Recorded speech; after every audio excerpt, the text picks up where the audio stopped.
Tandaan nyo po, sa mga asawang lalaki, magiging asawang lalaki, kahit ilang babae pa ipalit mo sa asawa mo, walang makakapantay sa totoong pagiging may bahay. Maniwala kayo.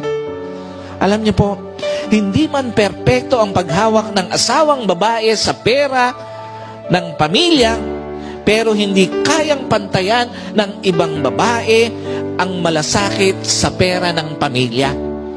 Hindi man perpekto ang pagpapatakbo ng asawang babae sa tahanan, pero walang makakapantay na babae sa pagmamalasakit sa tahanan ng pamilya.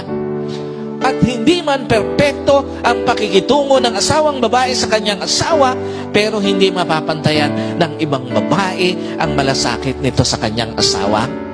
Kaya nga, sa lahat ng asawang lalaki, yung hindi perpektong asawa na meron ka, iyon ang totoong magmamalasakit sa kabuhayan ng inyong pamilya. Tandaan mo, yung asawa na binigay ng Panginoon sa iyo na hindi man perpekto, ito ang totoong magmamalasakit sa tahanan na merong kayo. Ito ang totoong magmamalasakit sa iyo at sa inyong mga anak.